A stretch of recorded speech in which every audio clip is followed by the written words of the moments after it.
Salut chers élèves, dans le cadre de l'enseignement à distance, on va présenter aujourd'hui une leçon de lecture qui s'inscrit dans le cadre de la 4e séquence. Faire la description d'un lieu et l'intégrer dans un récit. Alors, on va décrire un lieu. Et le lieu que je vous propose, c'est une salle de classe. Commençons par le support. Et avant de lire le texte, on va repérer les éléments de paratexte. On va commencer par le titre. Quel est le titre de ce texte? C'est la salle de classe. Et si vous vous rappelez, dans cette phrase, on a utilisé le nom, la salle, et on a caractérisé la salle à l'aide d'un caractérisant. C'est le complément de nom. Et c'est un complément de nom introduit par la préposition de. Alors, j'écris le titre. Le titre du texte, c'est une salle de classe. Et l'image, qu'est-ce qu'elle représente? Elle représente également, elle, ou bien l'image, représente une salle de classe. Alors, comme vous voyez, à partir du titre et à partir de l'image, le lieu qu'on va décrire dans ce texte, c'est la salle de classe. Alors, le lieu qu'on va décrire, c'est la salle de classe. Maintenant, on va passer à la lecture du texte. La salle de classe. Ma salle de classe est vaste et bien éclairée. Au milieu, il y a 4 rangées de tables bien propres. En face des tables, on voit un grand tableau noir au-dessus duquel on a accroché de beaux dessins faits par les élèves. À droite du tableau, on trouve le bureau de notre professeur et à gauche s'installe un placard en bois où on peut ranger les dictionnaires et les livres. Sur le mur, on voit 2 grandes fenêtres qui donnent sur une belle vue. Maintenant, on va relire le texte pour voir la relation entre le texte et l'image. Je commence. Ma salle de classe, alors voilà la salle de classe, est vaste et bien éclairée. Vaste, c'est-à-dire elle est très grande et bien éclairée. Au milieu de cette classe, il y a 4 rangées de tables bien propres. Voilà les 4 rangées de tables. 1, 2, 3, 4. 4 rangées de tables bien propres, c'est-à-dire ces tables sont propres, elles ne sont pas sales. En face des tables, en face, voilà les tables, et en face, c'est-à-dire devant, en face des tables, qu'est-ce qu'on voit? On voit un grand tableau,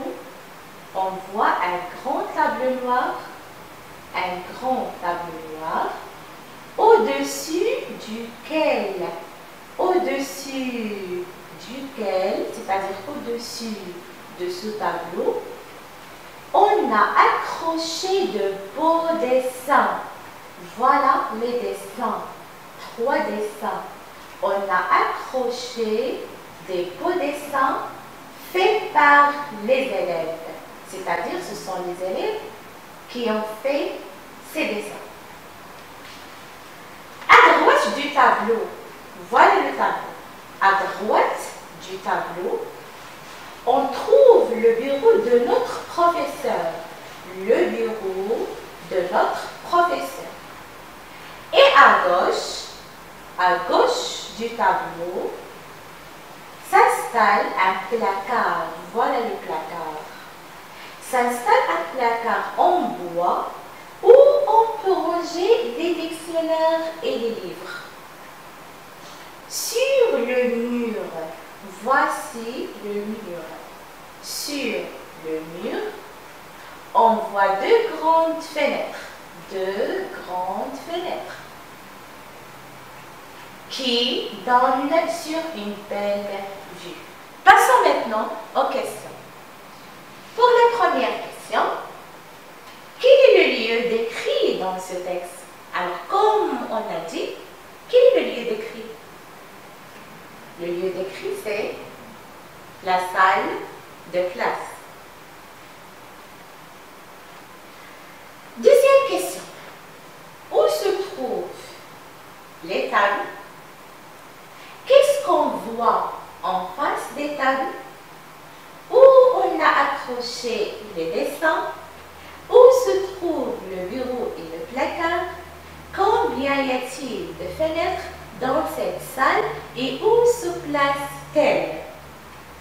Alors maintenant, on va essayer de répondre à ces questions en relation avec le texte que nous avons lu.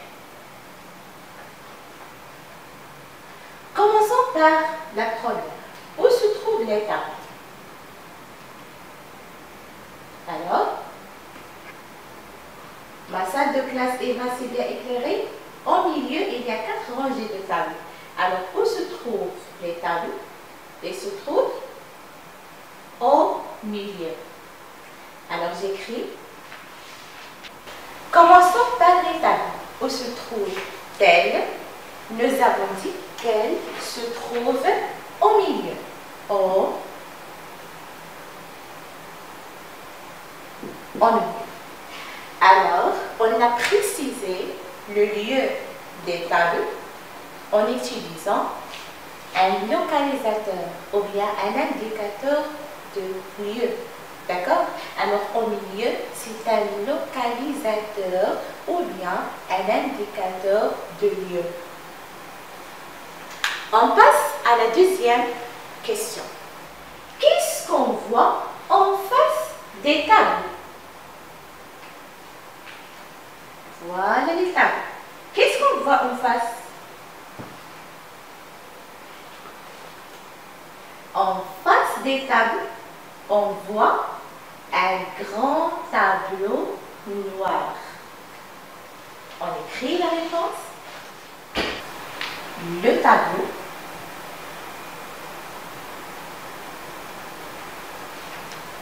où se trouve le tableau, c'est en face. En face de. En face de, c'est un localisateur. Le tableau se trouve en face des tables. Troisième question. Où on a accroché les dessins? Où se trouvent les dessins? Regardez. Voilà les dessins. Où on a accroché ces dessins? Alors, on cherche la réponse. On a accroché les dessins au-dessus duquel on voit au tableau. Alors, au-dessus du tableau, on a accroché de beaux dessins. J'écris la réponse. Les dessins sont accrochés au-dessus de. Au-dessus de quoi? Au-dessus du tableau. On passe maintenant à la question suivante. Où se trouve le bureau et le placard? Alors, où se trouve ce bureau et ce placard? On cherche la réponse. À droite du tableau, on trouve le bureau. Alors, le bureau se trouve où? Il se trouve à droite du tableau. Et le placard?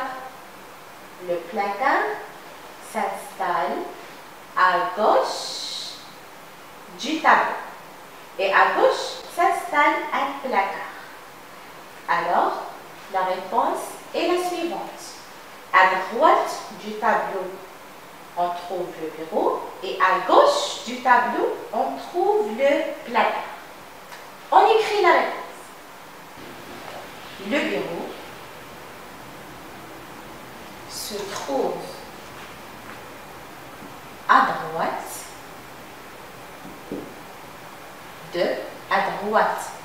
du tableau et le placard se trouve à gauche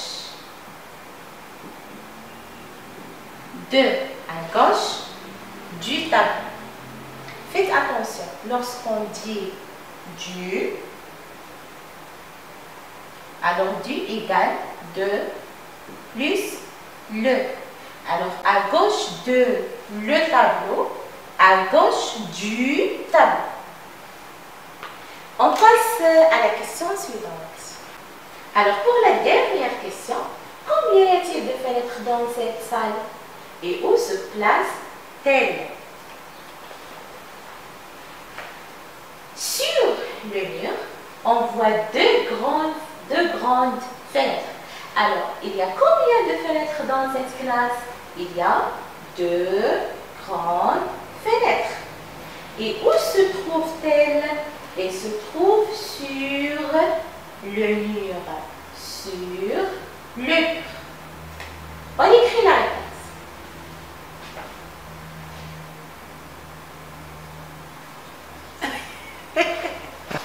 Alors, le dernier objet qui se trouve dans cette salle de classe, ce sont les fenêtres.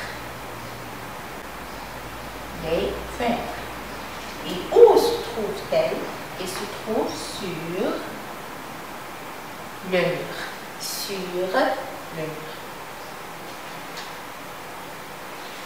Alors maintenant, on passe à la dernière question dans cette leçon.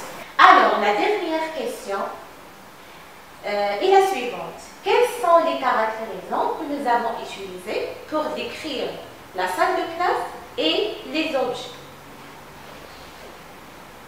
Revenons au texte. Alors, ma salle de classe est vaste et bien éclairée. Alors ici, nous avons utilisé 2 caractérisants. Mais quelle est la nature de ces caractérisants? Vaste et éclairé, ce sont des adjectifs. D'accord? Alors, j'écris la réponse sur le tableau. Pour caractériser la salle de classe, on a utilisé l'adjectif vaste et l'adjectif éclairé. Vaste et éclairé. Passons maintenant aux objets. Commençons par les tables. Alors, on a dit qu'il y a 4 rangées de tables bien propres. On a caractérisé les tables par le caractérisant propre. Mais quelle est la nature de ce caractérisant? C'est un complément de nom? Non. C'est une comparaison? Non. C'est un adjectif. Propre est un adjectif. Alors j'écris la réponse. Les tables étaient propres. Et propre est un adjectif.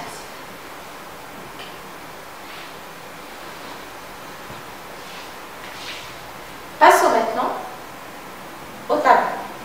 En face des tables, on voit un grand tableau noir.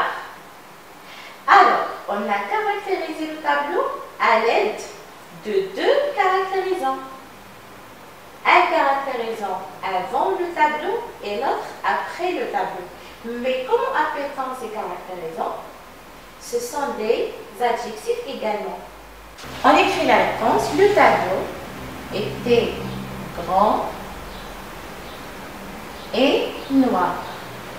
Et grand et noir, ce sont des adjectifs. Adjectifs épithètes.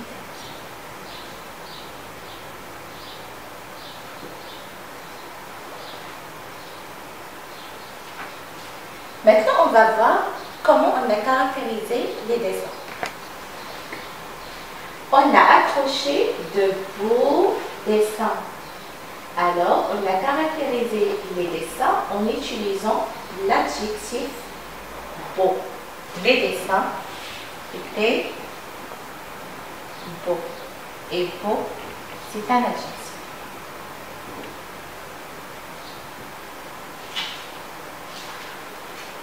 Passons au bureau. On trouve le bureau de notre professeur. À votre avis, quelle est la nature de ce caractérisant? Il commence avec la préposition de. De notre professeur, c'est un complément de nom introduit par la préposition de. Et le placard également, regardez, s'installe un placard en bois. Et en bois également, c'est un complément de nom introduit par la préposition en. D'accord? Alors le placard et le bureau sont caractérisés par des compléments de nom. On écrit la réponse. Alors, le bureau de notre professeur et le placard en bois. De notre professeur et en bois, ce sont deux compléments de nom. Complément de nom.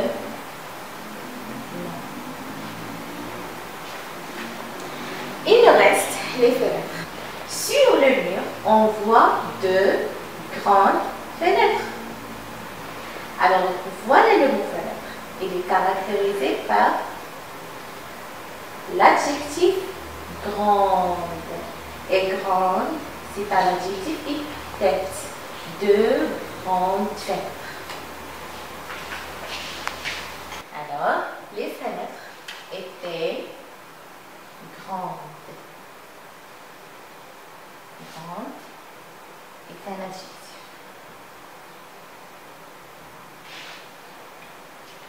En récapitulant, le lieu décrit dans le texte est la salle de classe. Et on a caractérisé la salle de classe à l'aide de deux adjectifs, vaste et éclairé. Concernant les objets qui se trouvent dans cette classe, on a les tables, le tableau, les dessins, le bureau, le placard et les fenêtres. Et pour préciser le lieu de chaque objet, on a utilisé les localisateurs.